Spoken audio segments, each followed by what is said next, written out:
When Earthbound was released in the United States in June of 1995, its advertisements declared that this game stinks and included foul smelling scratch and sniff advertisements. American audiences took this literally, and the release of Earthbound was less than successful. What American audiences were missing, however, was a unique and well made game. Bizarre? Yeah. Memorable? Most definitely. Those that played it admitted that it completely defiled their first impressions. It would take some time for American audiences to come around, but some years later, Earthbound would end up on many critics' lists, including those that now call it one of the best Super Nintendo games ever made. Today we're going to be taking an in-depth look at Earthbound and all the reasons that make this old-school RPG unique. So join us as we look at why this game actually does stink and take a foul-smelling trip down memory card lane.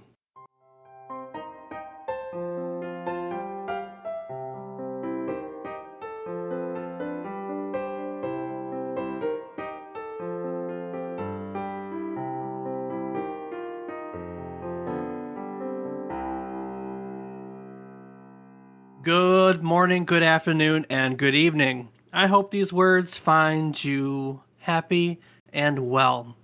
Hello and welcome to the 40th episode of our Video Game Nostalgia podcast, A Trip Down Memory Card Lane. Each week, we choose one release from the current week in gaming history, and we talk about it. While doing so, we hope to teach you something new about the game, what it took from the world, or what it gave back to it.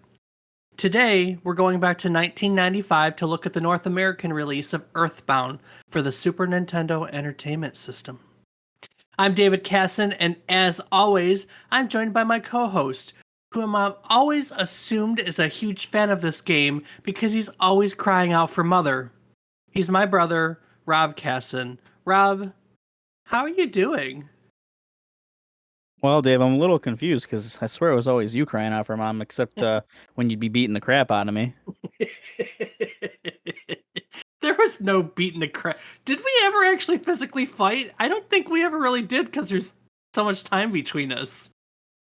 I honestly don't remember. Yeah, I don't think we did. That's a good one, though. Mother! Mother! Good song, actually. That's, yeah, good point. Good point. Tell your children not to walk my way. So how are you? I am doing well. Just, another day, another night, another podcast episode, ready to go. How about you? Same. It's been a good week. I think we had a good episode last week. I had a chance to listen back to it, which I like to do periodically to kind of quality check myself and make sure I'm not screwing up sound levels or anything. And I thought we had fun last week, and I'm excited to take that momentum into another week. So, hell yeah, buddy. Yeah, that's right. So what have you been playing in the past week? I did a little bit more with Diablo, trying to get on par with your level to not die every 2 seconds. Yeah, I think I had a chance to play like an hour of that. What level did you finally get to? I think I stopped around 8 because I didn't want to get like crazy far from where you were. Oh no, I think getting crazy far would be fun, honestly. Running through it's fun. Honestly, running through it's fun. We need to finish Diablo 1 so we can move on to Diablo 2, which is just leaps and bounds better, honestly. And still has a very devoted player base. Like, they still hold ladders, and yeah, just Diablo 2 is way different. I have friends that still play Diablo 2, that still participate in the ladder tournaments, that still do all sorts of things. So run ahead. I'd like to play through the game, but you wouldn't hurt my feelings. You know what I mean? Fair enough. So yeah, but just some Diablo. That's about it. Nah, I did a little bit of Rocket League as well, and been doing a little bit of flight sim. Did a flight today from Detroit to Toronto.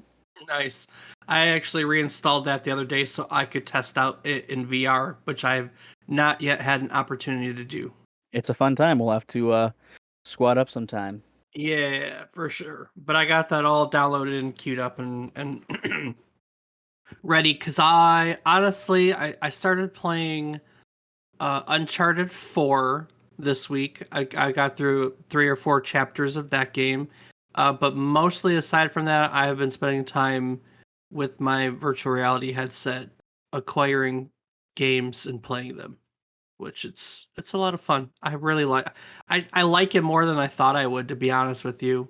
You know, every time I get a new toy like that, it's sometimes they kind of are gimmicky. Like you play them and they're a lot of fun, but it starts to wane. And I'm sure at some point it would, but it hasn't yet. I step into a new VR environment and I'm like, ooh, shiny! Like every time, it's still a lot of fun. Hell yeah.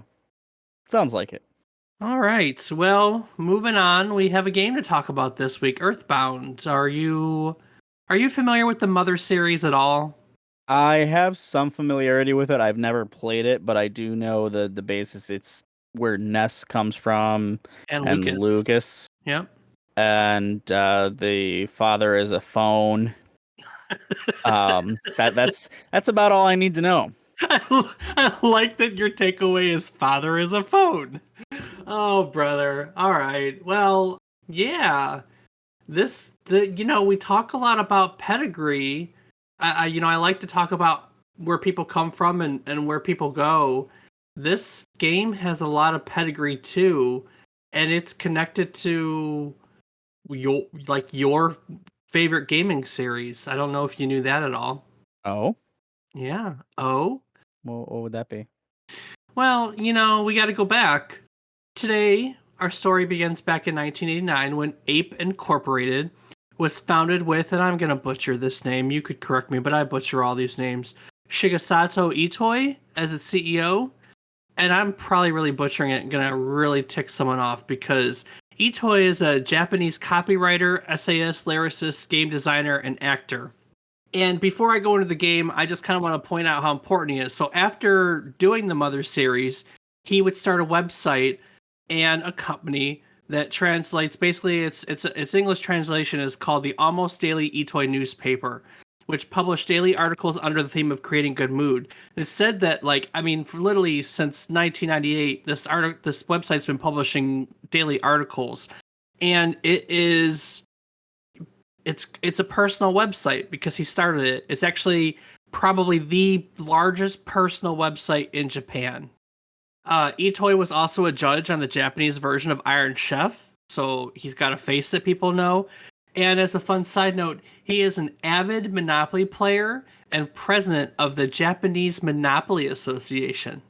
And he participated in the 1992 Monopoly World Championship and came eighth. So, not a name that's known very well here on stateside, but a lot of people, I mean, very, very, very well known name in Japan. Stateside, though, he's really only known for the Mother series. Ape Incorporated was founded back in March 1989 with the blessing of then Nintendo president Hiroshi Yamauchi, who wanted to support new talent in game design. Now, we've talked about Yamauchi before, when Yamauchi decided to place a similar investment in Satoru Iwata when Hell Laboratory was. Remember, they bailed out Hell basically, Yeah, who went on to do Smash Brothers. correct. Yep, that makes sense. That sounds familiar now.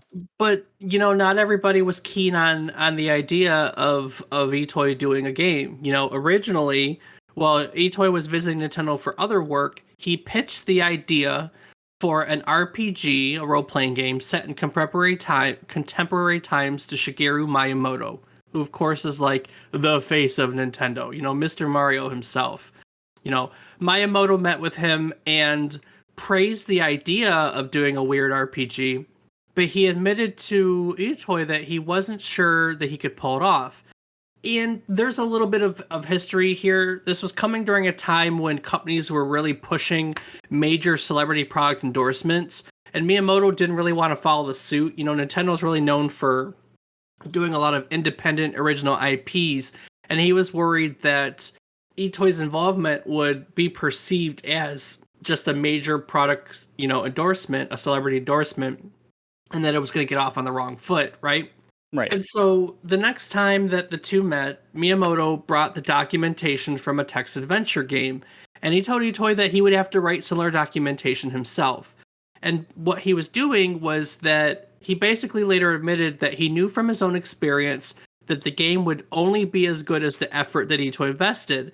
And he felt that Itoy would not be able to invest appropriately the amount of time necessary around his full-time job because he wasn't planning on making this his full-time job. Now, to his credit, Itoy reinstated his interest in developing a game, and he reduced his workload otherwise. So, in response, Miyamoto assembled him a development team and approved the project. This is kind of where Ape Incorporated got its start, and their first developed title was the first in this series, which was Mother, which was released in 1989. But today, we're here to talk about its sequel, Mother 2, or as it's known in the United States, Earthbound. Development on Earthbound started almost immediately. Though the game was also written by Itoy, it was made using a completely different development team than the original game for whatever reason. I don't know why they did it. Itoy was one of the people who came over. The composers came over, but mostly a new development team was used. It's said that most of this development team, I don't know why this little tidbit was shared, but it was. This development team was mostly unmarried and willing to work overnight, like long nights and never go home. Maybe that's why they changed development teams. I don't know. But for whatever reason, the development of this game, it took way, way longer than anticipated. And like many games that we've heard of in this situation, it came under repeated threat of cancellation. So because of this, morale at one point was super low, and the project was said to be in dire straits. In order to rescue it, Hell joined the project, and more importantly, brought along with it their most famous game programmer slash producer, Satoru Iwata. Now, we've discussed Iwata before. He, of course, is, the main guy to come out of Hell Laboratories and would eventually become the president of Nintendo after Yamauchi would step down.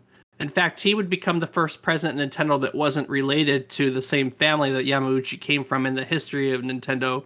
So, and he's credited with taking Nintendo through some difficult times, reinvigorating it as a company. So he is a very important person. A VIP, right? Yeah? I would say definitely a VIP. A VIP for HAL? Oh, my Lanta. Mm-hmm. So what we know about Iwata from that episode, and look, if you're curious about Satoru Iwata, all of our old episodes you can find anywhere you get your podcasts or on our website at www.memorycardlane.com. And it's the episode on Super Smash Brothers is where we last discussed Iwata, and it wasn't that long ago. I think it was last month sometime, so you don't have to go very far back. But what we know about Iwata is that he was a prolific programmer, and him joining this project pretty much resurrected it. Everyone was reinvigorated and exciting. I mean, here we have. I mean, he was a programming rock star in this world at the time, right? So they divided up labor. Hal started working on the general game programming, and Ape started working on specific data such as the text and the maps. All in all, Earthbound took over 5 years to develop, and it was finally finished and released to the world on the 27th of August 1994 in Japan, before it was localized and brought stateside on June 5th, 1995. And so here we are in the first week of June talking about Earthbound. And that's how we got here. There really wasn't a lot more on the development aside from that. Well, not every game has a lengthy history. Some are pretty quick. Well, and this one also has I didn't elaborate as much on some of the people in it because we've already elaborated on it. I don't need to go into Iwata again because we've already kind of looked at in depth about Iwata in a different episode. You know what I mean? Yeah, it's true as well. Definitely. It all comes together in the end. That's right. So that brings us to Earthbound. We've arrived at the game. Quicker than normal, but here we are. So I will start by saying I remember Earthbound. I played Earthbound. I liked Earthbound. I still like Earthbound. I have familiarity with this game. This is the game I played for. Well, honestly, most games that we go into, I've already played. I have a pretty in-depth gaming history, I would say. Yeah. Yeah, I know. Earthbound is a game that takes place sometime in the 1990s, right after the events of the first Mother. in the fictional country of Eagleland, which is a parody of the United States. The player starts as a young boy named Ness, and as you had previously alluded to, you are familiar with Ness because he's a Smash Brother character, and he has been a Smash Brother character since Melee? Um, He was not in the original. Man, I knew this last time because I remember so much better. Uh-huh. But no, it was. I think he was in the original. Was he? I don't think he was. You looking it up? Um, I swear that he was. Mm-mm. Yes, he was an addition to the roster of the original Super Smash Brothers. Okay, well, color me wrong.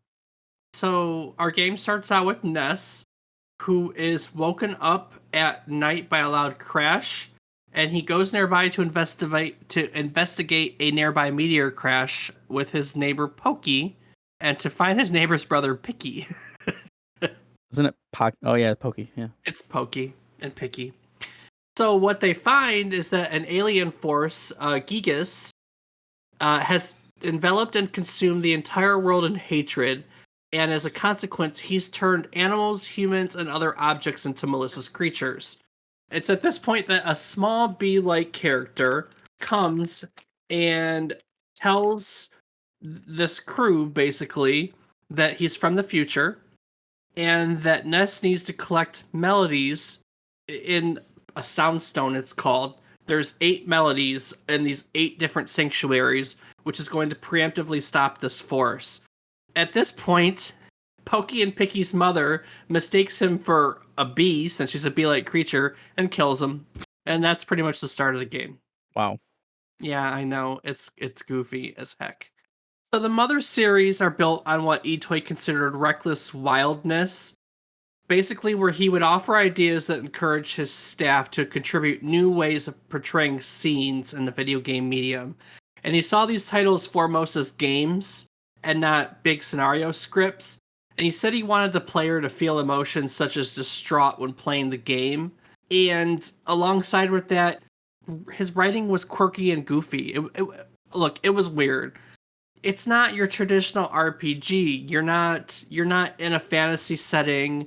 You're not wielding a sword. You're not going up against dragons and slimes and, because at this time the Final Fantasies and the Dragon Quests of the world were the comparisons. It is an RPG that defies all of the norms. So like the very first city is called Onet, or one, because it's one and then two sin and then three and four sin. The damn cities are literally named by what number they are. In the first city, and the first enemies you come across are runaway dog and spiteful crow and a coil snake and a skate punk and a guy named Frank. I mean, Like that's their in-game name. that's their in-game name. Yeah, the first enemy you come across is really runaway dog. No joke. And spiteful crow is a crow wearing like shades, basically. Literally a crow wearing shades. I'm not exaggerating that in any way, shape, or form, Interesting. Now, I want to point out that Earthbound, for sure, it features many traditional role-playing elements, okay? You do control a party of characters, you do travel through a world of villages, cities, caves, and dungeons, and along the way, you fight battles against enemies and receive experience points. You receive enough experience points, your character will level up. So the core of it is a very traditional RPG, but it had all these elements that were very different from, like I said, the Final Fantasies and the Dragon Quest. I keep going back to Dragon Quest because Dragon Quest and its battle system was an inspiration for this game. So you'll see a lot of parts that are referenced to them. One of the things, for instance, was that it doesn't have an overworld map, which was very common against other RPGs. This just has one map that flows from city to city to city, interconnected. I don't really believe that I would call it open world, but it didn't, like I said, it didn't have the traditional overworld map. That's just not its thing. Its perspective was also very unique. Most of your games, You have a lot of RPGs that are 2D games, right? That's your early ones with your 2D maps, like your first Final Fantasy and your Dragon Quest, or you have, we talked about Super Mario RPG recently, where you have that 3D isometric view, right? Right. This game was one of the earlier ones that used oblique projection. So oblique projection is basically a type of drawing. Did you ever have to learn oblique projection in engineering? I mean, I don't know it by name, but it might be like an isometric. Well, I mean, I know isometric. We literally just talked about that with Mario. I mean, it just doesn't sound familiar by name, but that doesn't Yeah, mean. right. I'm only asking because it's mostly it's more common for technical drawing, but it's basically it's a graphical projection used for producing 2D images of 3D objects. So basically, it's the way we draw a house in 2D, but we draw the lines diagonally to show some depth to it. If that makes Does that make sense? Kind of. Okay, Yeah. well, it's all right. It's a way of drawing in 2D, but demonstrating depth with 3D is oblique projection. It's the most simplified way I can go about it. So its perspective was unique, which along with its weirdness and its art style, made it different from everything. Also, it doesn't have any random encounters. Now, I want to say that that doesn't give you carte blanche to not fight any enemies in the game.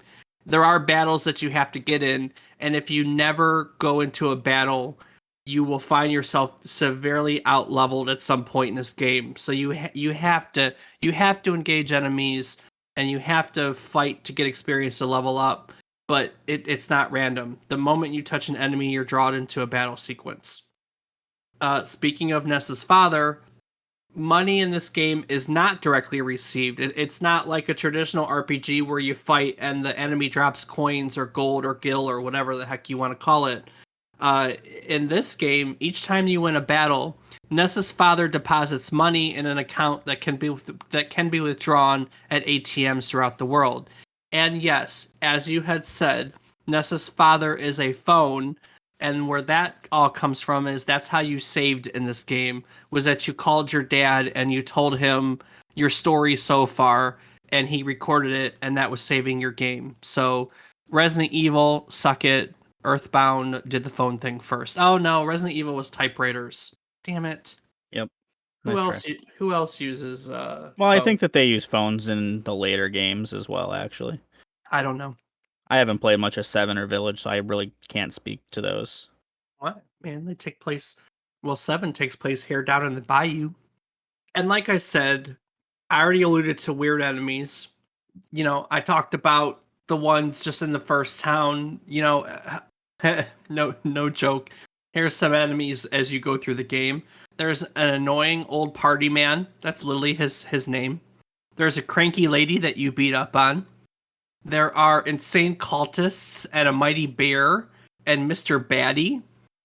There's an enemy called Handsome Tom. There's one called Putrid Moldy Man and Smelly Ghost. There are mad ducks and worthless protoplasms. There are violent roaches and mostly bad fly. That's it, mostly bad fly. I can't. Oh, Yeah, exactly, right? And a strutting evil mushroom, criminal caterpillars, gigantic ants, noose man. You fight a crazed sign. It's literally a street sign. That's one of the enemies in the game. You fight annoying revelers. You fight mystical records, a scalding coffee cup. You fight Salvador Dali's clock at one point, a filthy attack roach. Let's see what else. Anything else fun? Overzealous cop, tough guy. You fight a you fight a tough guy. Oh man, you fight the kiss of death and a high class UFO. That's a nice one. A manly fish and manly fish's brother. interesting. Oh good lord. So a Uh, lot of very interesting sounding characters in this game. but it's not just enemies that you fight. Like you said, weird characters. So, for instance, in the second part of the story, isn't in the second town, Tucson, you rescue one of the party members from a member of the Happy Happiest cult, and you have to fight cult members. At one point to progress the story, you have to help free a band called Runaway 5 from debt, and they help you, I believe, if I remember correctly. And I picked up my old save file, but it was past this point, and I didn't start over because I knew we wouldn't have time to get through the whole game. You get them out of debt so they can go to the next town, and you hitch a ride on their tour bus, if I remember, if that's it. Oh, the Mr. Saturns. Those little small creatures that have huge noses, four whiskers, and that single hair with a red bow. You know them? They're in Smash Brothers. Yeah. They're from Earthbound. You go to Saturn Valley and you meet the race called Mr. Saturns. That's where those guys come from. Gotcha. I honestly never knew that. I had no idea where it came from. Yep. Their race is the symbol of innocence in Earthbound, and as part of helping out the Mr. Saturns, you have to fight a boss named Mr. Belch, which I thought was right up your alley. So, Sounds like it. Yes, that would be my my villain name. also one of the other party members that I believe it's the last part. I don't believe the last party member that you pick up in the game is a young prince named Pooh, who has strong psychic powers. Classic. I know, classic and classy. Which takes me to magic. So we're talking about traditional RPGs, and in traditional RPGs, Diablo included, you have spells, right? You cast heal, or you cast fire, or you cast blizzard, or so on and so forth. Here in Earthbound, you have psychic powers. They're PSI psionic powers or PK psychokinetic powers, depending on the version of the game that you're playing. And these are the magic of the Earthbound series. You've never That's what PK Fire and PK Freeze meant. now you get it, huh? Yeah. Yeah, you've been doing those moves in Smash Brothers for so long you had no idea what they were. I mean, I didn't really use NES, but I just know Okay. people spam PK Fire, PK Fire, PK Fire, PK Fire, PK Fire. Yeah, Shut the hell up. psychokinetic. That's where PK is. So this is the magic. This is the magic of the Earthbound series. So instead of having spells, we have psionic powers. You have recovery psionic spells like healing and life up, which is your resurrection spell. You have assist psionic powers like defense down, offense up. You have offensive psionic powers like PK Fire and PK Freeze, which you're already familiar with. And then there's a class of psionic powers that they just label as other psionic powers, which are things like your teleport, telepathy, basically your like map type traits, kind of like how Pokemon has cut, for instance. Isn't that one of the things you can do in the map? Yes. Okay, so it's that same kind of thing. That's what the other sonic powers are. So Hmm. yeah, so you've got a lot of weird things, but and this is going to be spoilers. So if you ever want to play this game, honestly, with as old these games are, I don't really feel like these are big spoilers anymore. The last boss, Gigius, is it, it's one of the most notable end bosses ever because it's different. Um, so the story is that the kids have to go to the Sound Stone because Gigius is going to take over the world and everything. But in the course of it, they find out that they have to basically time travel to defeat him because they can't. But they can't time travel in their current form, and so they transplant their souls into robot bodies willingly, even though they know that they may never be able to transplant their soul back to their normal bodies. So they transplant themselves into robots, and they basically go to fight this last boss. And he basically, like, his henchman goes down and unleashes Gigius, and they get like warped into this chaotic dimension, which is basically just like it's him.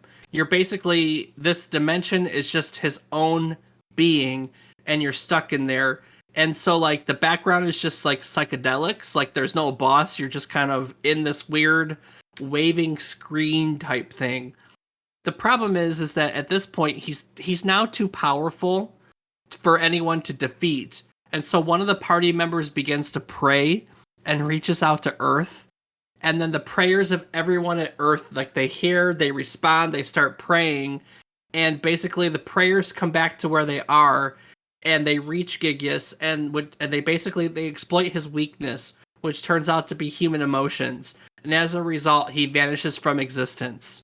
People of Earth, lend me your power. Goku Spirit Bomb. Yeah, pretty much, but not a spirit bomb because on all these boss battles, you basically you have to throw out the entire arsenal to defeat the bosses. Like you literally fight. You throw everything at him, and by the time you get to this point, like your last boss, you don't fight him.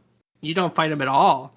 You fight his henchmen, but you don't fight him at all. You know what I mean? Mm-hmm. Once you get into him, like he makes no sense. He is saying weird things and it's creepy and it's surreal and it's bizarre.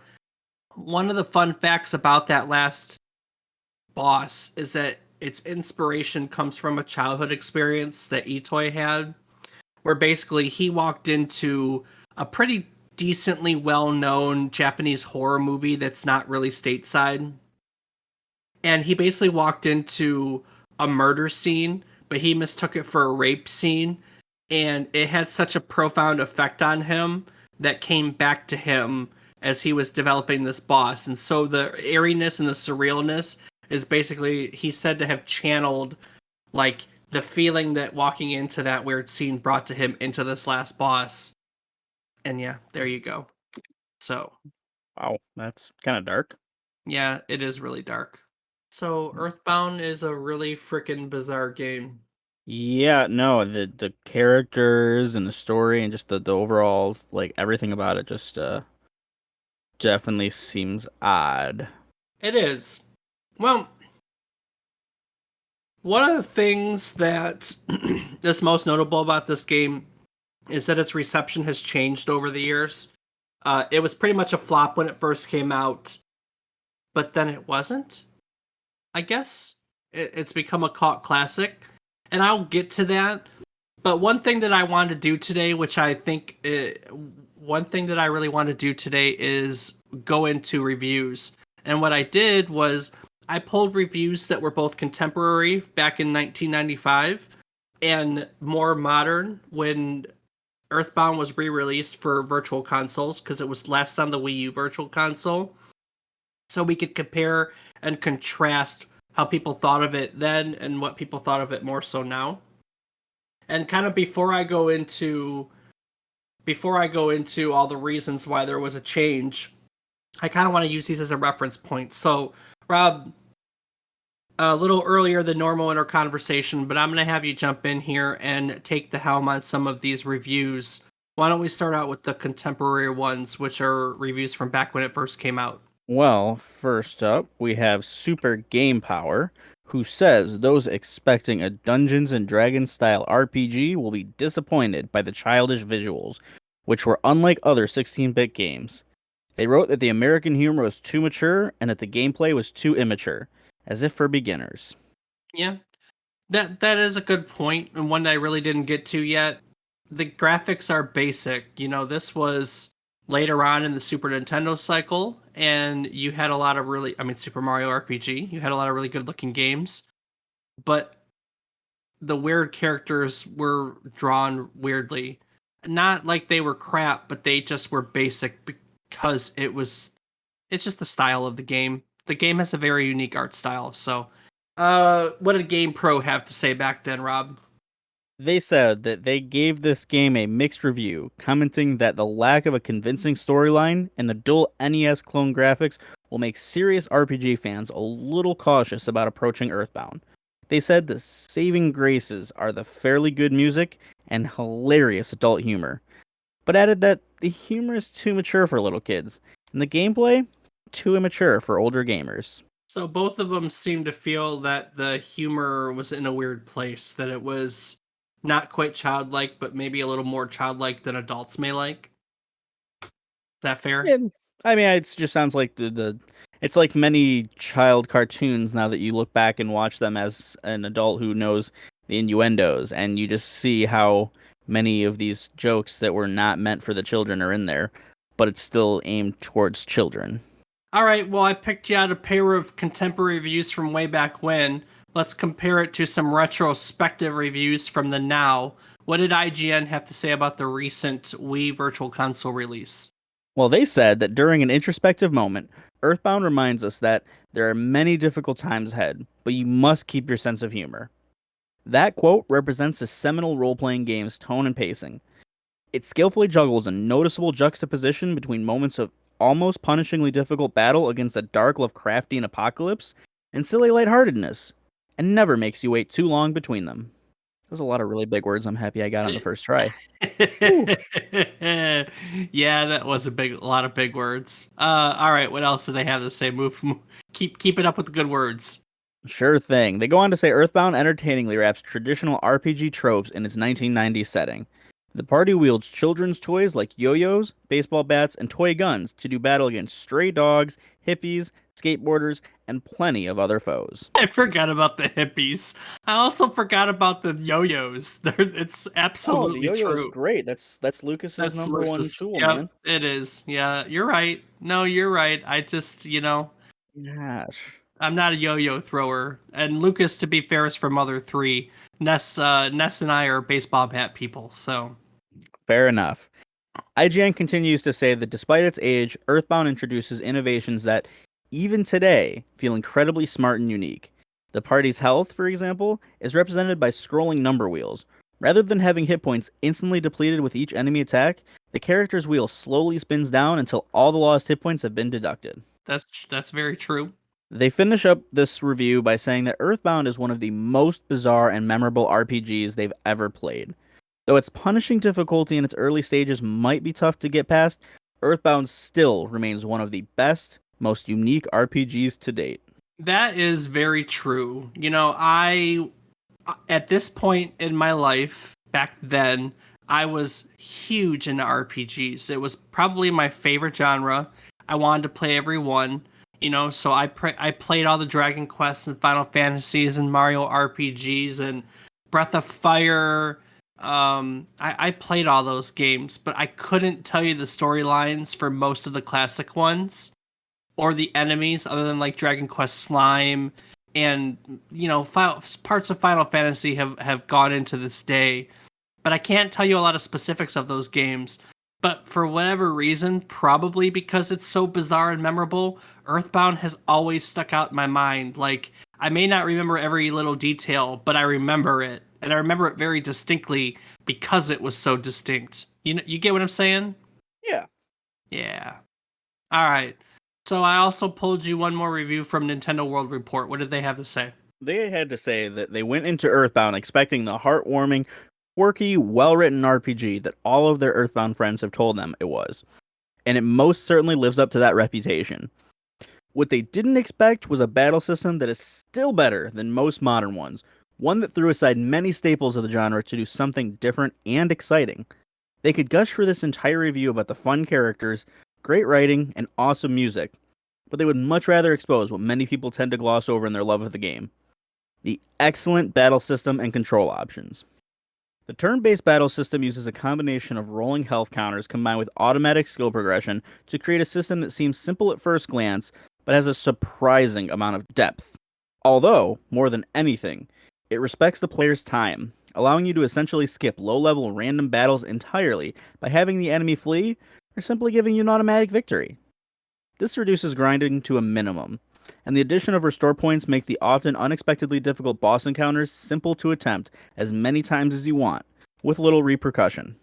They finish it up by saying they've tried to delve into the game many times over the years, but the combination of having it up on their big screen with the guide freely available and the addition of restore points have exposed to them what they consider a true Earthbound experience. And trust them, it's an experience worth having. I forgot, but it's very true. If you're overpowered and you hit up a low level enemy, they just run away from you. I don't. That's freaking awesome. Yeah, it does. It really gives you the feeling that you're powerful in a way that other RPGs don't. Also, as a side note, I'll get to it, but yeah, the sound engineering in this game is freaking awesome. The soundtrack is awesome. The sounds in the game are awesome. It's said to be one of the reasons why it was delayed as it was because they slowly had to fit it onto bigger and bigger cartridges. If you've never had a chance to just go and Google, go on YouTube and look up the Earthbound soundtrack or even look up a playthrough of Earthbound and just click on a few moments, you're always going to find a very unique music. You'll find a very unique game. I honestly think this is a game people should experience. You know, we got the critic reviews, but I always like to get player reviews too. I pulled some really fun user reviews before I move on to talk more about the game. Why don't you hit some of these up for me? First up, we have Vance from Moby Games, who says that somebody must have gotten a group of 5-year-olds together, fed them acid, and then made frantic arm motions while screaming, "You're going on an adventure! You're going on an adventure!" And then wrote down everything they said afterwards. The story is tweaked, the dialogue is tweaked, even the items. The whole thing is surrealism as expressed by a kindergartner. To top it all off, every new area tends to be genuinely interesting to explore, and the admittedly simple gameplay never gets in the way of the sense of discovery. Overall, a fine RPG for a collector. I did not think that review was going to wind up the way it did. Honestly, listening to how you explained the game, this is what I thought was this game designed by children? Because it seems that way, but I like the I mean, I don't like because that's child abuse, but the thought of children being on acid and creating a game, it's an interesting thought nonetheless. Well, it's just weird people creating a weird game. So, all right, Very true. what's the next review? Next up from Moby Games, we have user Premusferal, who says that Earthbound has many redeeming qualities. For one, the setting and subject matter were really unique for a console RPG at the time. Whereas most RPGs up to that point had been pretty standard swords and sorcery fare, Earthbound was set in a world very clearly inspired by the United States. The main character, Ness, wore shorts and a baseball cap, wielded a baseball bat as his main weapon, and was from a small rural town that would remind any American player of similar such towns. The twist, though, was that an alien entity known as Gigias had invaded, and his influence was causing humans and animals alike to behave irrationally and often violently, especially towards Ness and friends. What results is a bizarre yet entertaining take on the United States. The setting feels a lot like Bizarro USA. What would happen if one looked at the US through a Japanese lens and added some weird stuff to it for flavor? Weird is probably the best word to sum up the game in general, but in the highest sense of the word. The game's charm lies in that weirdness and its quirkiness. The game is quite simply hilarious. There is always some weird joke or spin on an RPG convention that will make many players at least crack a smile, if not laugh out loud. From Picky Minch trying to cast a magic spell early in the game, to all of the moles in the desert mine claiming to be the third strongest, to rummaging through trash cans to find hamburgers, Earthbound was full of funny and or strange moments that gave it personality and a unique charm that is very difficult to explain, but easy enough to understand when experienced. They're not telling you anything I haven't said before. It's weird. It's quirky. That's why I like it. That should come as no surprise. But not everyone likes this game, do they? No, they do not, Dave. I There's brought always you. dissenters among There's us. always dissenters, and sometimes the best reviews come from the dissenters. So I have brought you one today from Andrew Taylor here on Moby Games. Rob, what did Andrew Taylor have to say? Well, Andrew Taylor had to say that this is where it gets interesting. It has NES-ish graphics, even worse than Super Mario World, they say, and a lack of animation. I mean, come on. When a girl kisses Ness, it just says smooch. In Super Mario World, when Peach kisses Mario after saving her, she really kisses him, not just smooch. When Venus kissed Ness, I wondered whether she smacked him or kissed him. Square could do better music, and besides, most of the music is not original work. The instrument sampling quality sucks. Heck, even the story sucks. Go see the Seven Secretaries and defeat Gigas. What a ripoff the original Sonic the Hedgehog storyline. Oh, and there's even a site fully dedicated to Earthbound. Starman.net, that is a sucky site. Everybody there, all they want is a freaking game called Earthbound. Why Chrono Trigger is one multi-million times better than sucky old Cursebound? Yes, CT came out the same year, 1995. I wish Square did this game, then it would rock. But Halkin did it, so it sucks. Don't get this game. You'll be affected by the Earthbound disease. Your mind might reject this type of disease. Don't get it on eBay. The game is too expensive there. In fact, even if you were offered this game for free, don't get it. I want to save every one of you from this horrible game. Wow, that's some Someone's super negative there. Super salty. Yeah, yeah. I wonder. I guess they just were really bad at the game or didn't get the jokes or something. Who knows? Yeah, yeah. Yeah. There are a lots of influences in the soundtrack. A lot of influences in the soundtrack, which is why he said that it's not even original. Like influences like the Beatles or crap, I don't even know. I know the Beatles is a big one, but you hear a lot of you hear a lot of other stuff. I remember that because it was said that the licensing for this stuff was one of the reasons why they could never bring Earthbound, you know, to modern consoles, and then they did. So go figure, right? Go figure. Go figure. Yeah. So they got the Beach Boys, Smile album inspiration, uh, Frank Zappa, Brian Eno. Crap, there's just all sorts of weird stuff in there. So as we talked about, we kind of looked at reviews before and reviews after. I want to talk about there's a lot of reasons why it's believed that this game failed in the United States, and one of the things that it's thought of is that it had a really weird marketing campaign.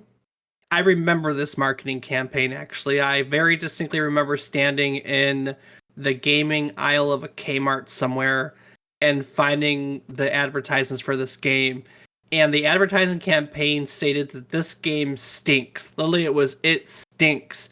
And they were scratch and sniff advertisements with the most awful smells, like vomit and fart, if I'm not mistaken, were among the scratch and sniff cards that you could find.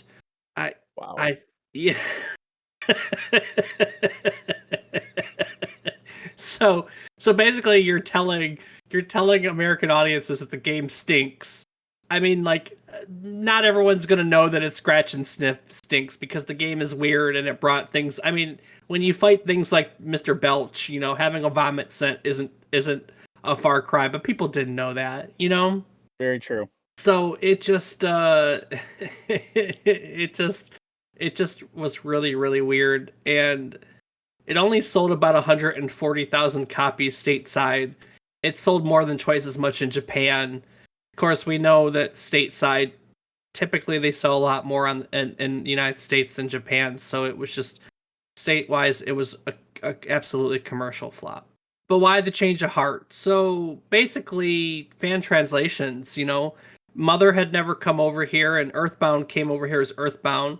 But as time went on, the emulation crowd started to really go around this, and fans came up, and then the first game was translated. Then they brought Mother 1 and 2 to the Game Boy Advanced, and basically you had people wanting to play the game again. And I think also society kind of changed. People are definitely more open to weirdness nowadays than they were back then. And yeah, I think that the combination of the fans wanting to clamor it and then people just being onto weird, you had a change of heart over time. Also, when it first came out, we all probably took it literally. It probably took a long time for people to realize it was more of a excuse me, a parody. I don't really think in the 90s parody was a huge genre yet, but it is nowadays, and so from the cultural standpoint, people recognize it more for what it is than what it was. Cuz when you take it at face value as a straight up RPG, I mean, it had solid battle mechanics, but it's just weird.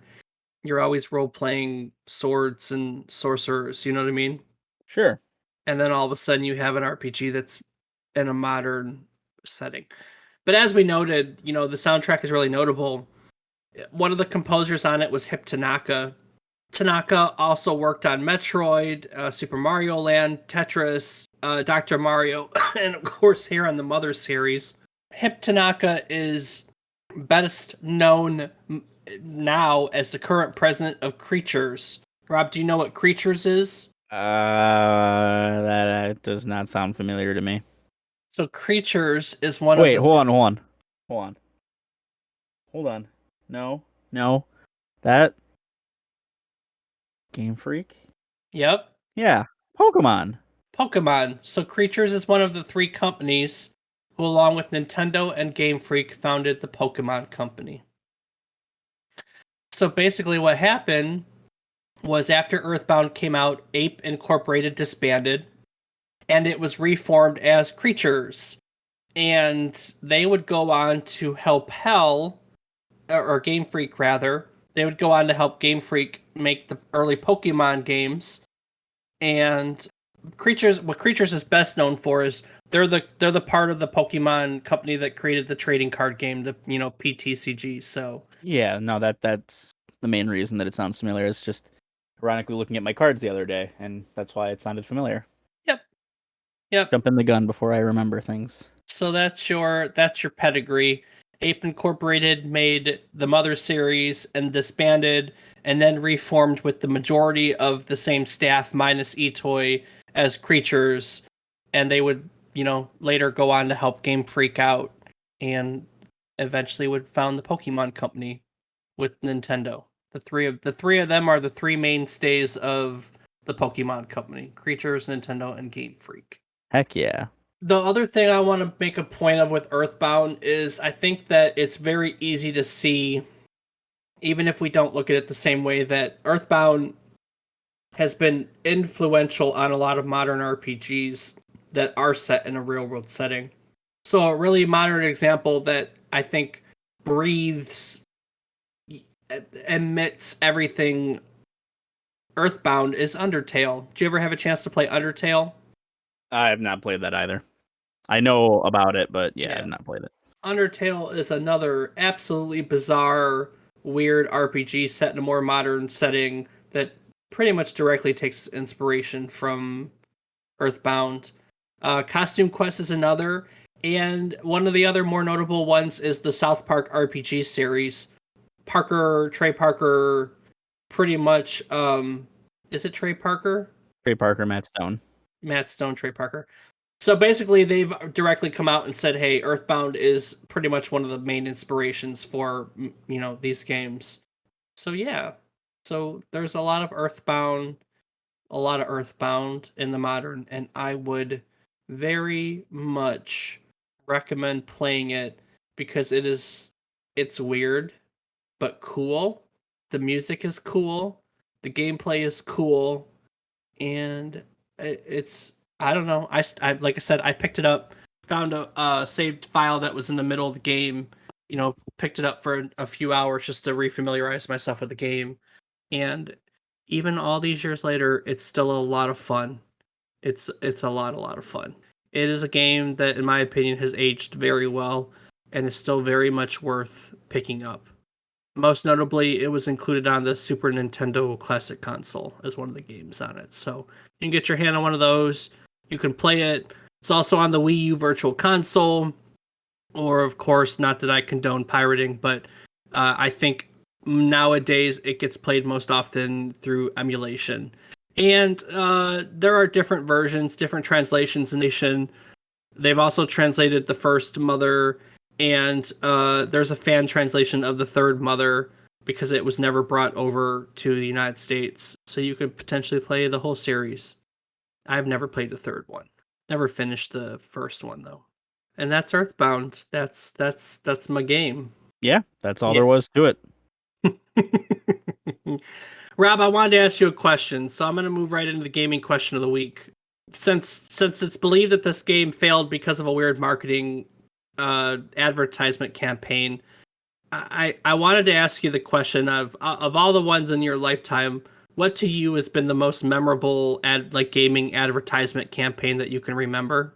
Like right off the top of your head, what sticks out? Absolutely nothing. Really? I hate ads so much that I just block them out entirely. Like I'm sitting here trying to think of like an actual like advertisement. I can think of like game reveals where I was like, "Holy shit, this game reveal, that's awesome." But off the top of my head, I can't think of any game. Actually, no, that's not true. It was now that it just randomly popped into my head because it was so annoying and I was just always like, "What the hell? What is this game?" It was Rayman Raving Rabbits. That's a good one. That's the one. Yeah. Yeah, those things were so obnoxious, and every time that commercial came on, I was just like, no, what, why? Even though I loved the Rayman series prior to that, I never got around to playing it because the commercial was just kind of weird to me. Granted, I should still give it a try, but I just never got a copy of it. But that would be it for me. Mm. What about you? Well, I remember these scratch and sniff cards, and of course, we've talked in the past that I very much remember Mortal Monday when Mortal Kombat came out. More modernly, I'd have to say maybe like the Halo ARG. When the what was it, the second Halo or the third Halo was released, they did that online I Love Bees thing. That was Halo, wasn't it? I'm pretty I sure have that was Halo. no idea what you're talking about. You don't know what the Halo I Love Bees ARG is? I can't say that I Do do. you know what an ARG is? I do not. So ARGs are alternate reality games, which basically I Love Bees, and I popped it up real quick. It was Halo 2. It was an alternate reality game that basically like through the internet and stuff they kind of teased part of the game and did stuff. If you ever get a chance, you should look it up. Really fascinating thing that they did. Players would solve puzzles and get backstory on it, and and after a while it was revealed to be a viral marketing campaign for Halo 2. Yep, I Love Bees. Halo 2. That's the one that sticks out for me. Interesting. There you go. Well, people go online for all sorts of things nowadays, and you don't have to go online for an alternate reality. You can go online for our reality. Most notably, if you'd like to learn more about us, check out our old episodes, find out where I get my research from. You can do so by going to our website, and that's found at www.memorycardlane.com. Also at www.memorycardlane.com, you can find a calendar for upcoming episodes. You can learn a little bit more about us. There's also links to join our Discord community and support us at our Patreon. For only $2 a month, you can support our podcast. And like I said, you could do so either at the support page on our website or by going to patreon.com/tripdownmemorycardlane. What else can people find on our website, Rob? Well, Dave, they can find cool pictures of you and I, some information about you but not me, and of True. course, links to our social media, where I can be found on twitch.tv/FATBOIRIPZ, streaming whatever I feel like when I finally feel like doing so. And Dave, what about yourself? I can be found on Twitter at David_is_wrong. That's David is wrong, where I wish happy birthday to video games and complain about various things. And that's about going to do it. I think that at that point we're gonna wrap up today's episode. So in our new tradition, let's start by going around. Rob, since every week we like to teach our listeners something new about our games, what it gave to the world or what it took from it, what did you learn today? I learned that Earthbound is way crazier than I ever thought. I mean, the characters and the actual storyline and just there's just so much oddity in this game. It's actually something. It's kind of compelling me to want to play it. I know you don't spend a lot of time on single player experiences anymore. I mean, I feel the same way. Our time is precious and we like to socialize when we play video games, so I get it. But I do think it's fun. It's not weird in a boring way. It's weird in a fun way. It's a solid RPG built around just a really surreal everything else. It's like I said, I think it's still worth a playthrough. I'm trying to think what I learned. I mean, I didn't know that Ape Incorporated would eventually become creatures and become part of the Pokemon company. That was a huge like thing for me. I did know a little bit about Etoy, and of course I knew about the game. So that stuff wasn't new. It was really fascinating to learn though about Itoy and Miyamoto's early interactions. I didn't really know that Miyamoto had so much influence on this game in the beginning, but it's not really surprising since this was a Nintendo game. and Nintendo, pretty much everything that went through Nintendo back then, he could pull the plug on in an instant. So I just never really thought about it, I guess is the point. But he approved it, so here we are. So that'll do it. That's what we learned. And before I take it out of here, Rob, what else would you like to add to today's episode? As always, I just want to take a moment to say thank you to everyone who is listening.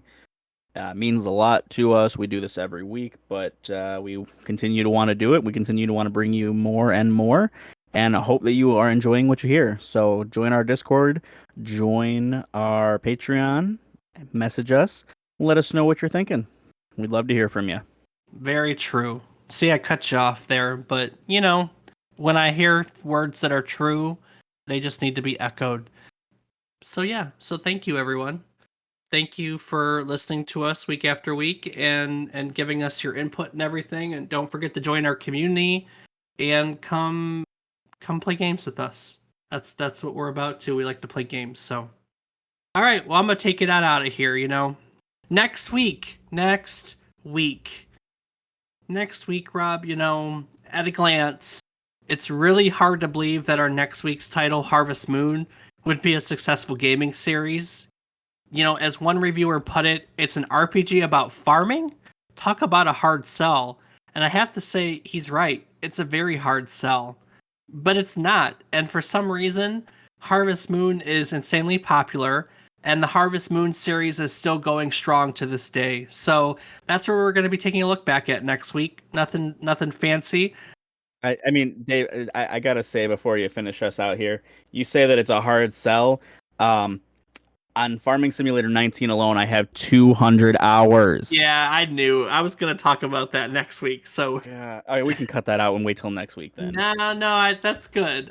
We're going to be looking next week. We're going to be taking a look back at the Harvest Moon series, or actually, as it's now known, the Story of Seasons series. We're going to talk about that and why there are essentially there's literally two different Harvest Moon series nowadays. It confuses people about which is which. So we're going to talk about that too.